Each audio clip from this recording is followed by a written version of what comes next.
Nebraska Sandhills is one of the prettiest places there is. I love it here. I wouldn't live anywhere else. The Nebraska Sandhills are known for beauty and serenity, but for one summer weekend each year, they're known for speed.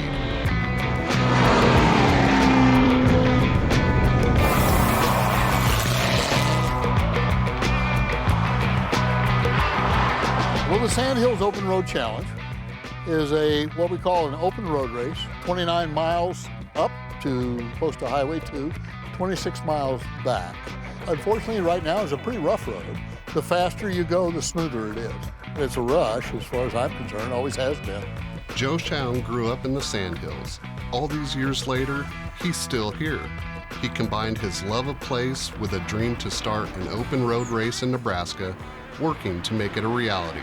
In the year 2000, I bought my first Corvette, and I drove the road, and I thought, wow, that would be really cool to do this. And I knew that there was an event in Nevada where they closed a public road to have an open road race.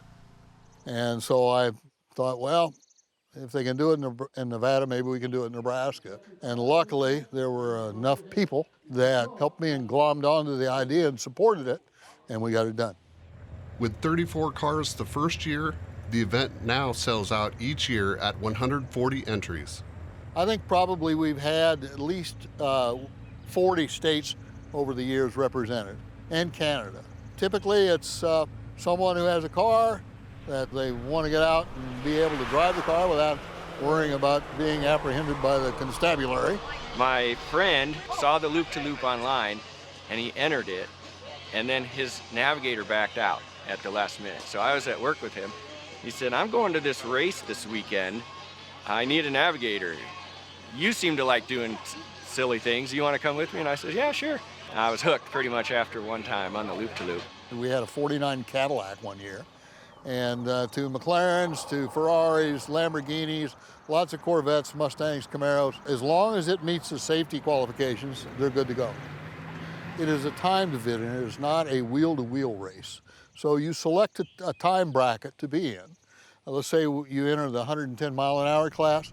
The goal is to average closest to 110 miles an hour. So the winner is the driver that gets closest to the average.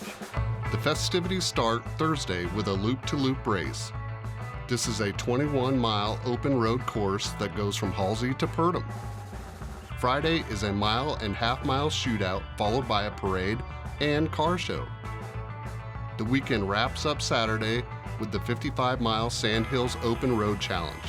The route starts in Arnold, heads north to Dunning, and ends just outside of Arnold.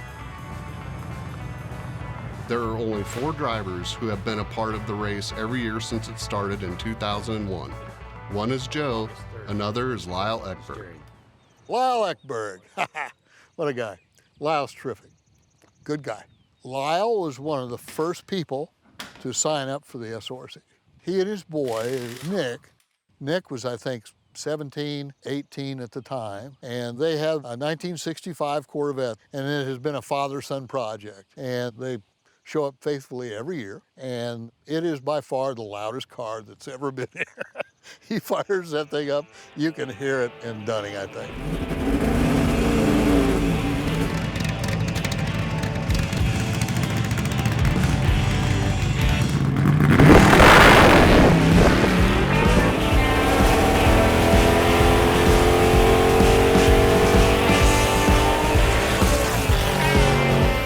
It has always been the loudest car. There are a couple now that are getting that way, but this is the loudest, most obnoxious car there is.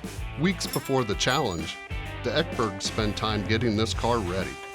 Living in Wakefield, they work together, volunteer together, live next to each other, and play together. It's pretty good if the kid calls the old man up and wants to go do something with the car, you know. Pretty good relationship if you can do something together. We don't fish or stuff like that, but we definitely do car things together. You know, back 22 years ago when we started doing some of this stuff, it was a lot of him teaching me, and he still thinks he's a little faster than me, and that's okay. I am. I'm still better. A lot of guys at the open road races, they race both legs, and they've got a navigator that helps them through the whole thing, and us switching makes it a little more complicated, but it's a lot more fun that way, I think. For some car lovers, it's all about the looks. That's not the case for Lyle and Nick with this car. Well, it was junk. Been spray painted on the inside. The motor didn't run. Had fender tore off of it and everything. So, you know, it was junk. But the price was right. And of course, I like projects, so I did what you would call a frame-off restoration and put it back together to original.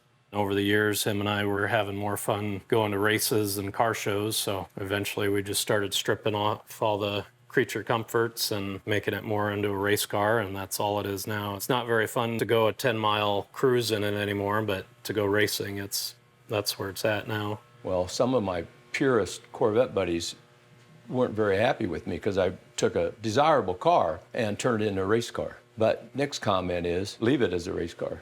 I mean, it could be put to original, but that'd be ridiculous. It costs you more than the car's worth, and this is way more fun. With the unique landscape as a backdrop, the Sandhills Open Road Challenge is one of only a few road races across the country. The thing that really separates the Sandhills Open Road Challenge from the other events is the people in the community. When you come here, you're a hero. Probably almost half of our drivers are housed with private families in Arnold because there's only one motel. Well, actually there's two, but the rooms are very limited. In the town of 600 people, those hotels combine for only 15 rooms total. Not only does the SORC introduce participants to the Sandhills, organizers are proud of the economic boost it provides to Arnold and surrounding communities. The SORC has been a real boon to the area. We've exceeded well over $1 million. I'd say probably we're in the $1.5 million range now, that contributions that we've made to local organizations, fire department, schools, theater, and so on. We give a lot of scholarships, playground equipment. SORC is one of the best things that has ever happened to Arnold. It's just a fabulous organization, and it's wonderful that they bring it to our town. James and Carl Luby are in their second year competing at the SORC. So this is a one-owner car. I bought it brand new in '79. Drove it as my daily car for about 10 years. And put about 100,000 miles on it. Everybody wants a whole lot of horsepower and a whole lot of car, and 90% of it is driver. You just got to be able to get the most out of it, and we're still working on that.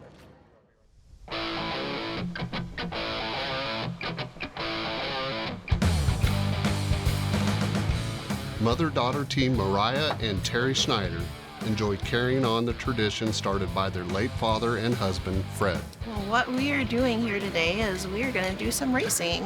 We've been doing it for a few years, but it's a really nice open road challenge where you're just trying to meet an average speed. So we're in the 80-mile-an-hour class, so we can still have fun and not have to worry about not making it back. So we're just going to try and hit our perfect time without any snafus. No losing my glasses. She did that her no first dropping year. the stopwatch. That No, was not second starting year. the stopwatch. Second year. No trying to shut a door while you're going down the road and going like this. First year. No alarms going off in the car. Second year. We've had a really exciting couple years since we've started driving. My dad did it for 19 years, and then he passed away, and so we've been doing it since then. And it's been very exciting.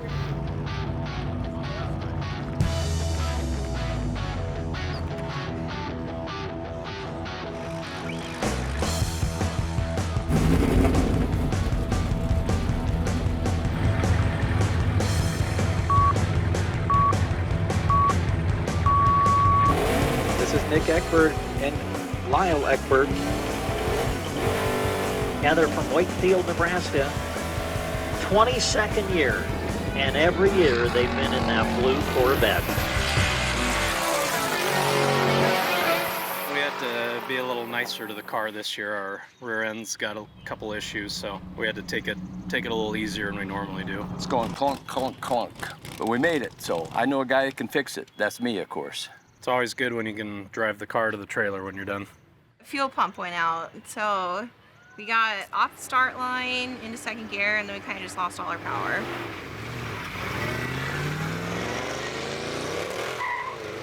It just starts spitting, sputtering. She drives. It's her fault. Yeah. So we got over onto the side of the road, and there's some expletives being shared, and then she remembered that we're supposed to wave a blue flag, so we were trying to get the blue flag out. And then we tried to push it more off to the side. So we were the first ones out, first ones back, first ones off the road. It was pretty disappointing because we have been out, like my dad was out here for 19 years and we've been coming out. So for 20 years, we finished every single race. So now we have that where we got a did not finish DNF. In the 105 mile an hour class, in third place, Nick Ekberg and Lyle Ekberg with a speed of .484 seconds slow. There's nothing wrong with third place. The scenery along this road is wonderful. The only thing about it is that when you're driving, you really don't have the time to appreciate it. You need to be watching, in front of you, and you can't allow yourself to be distracted.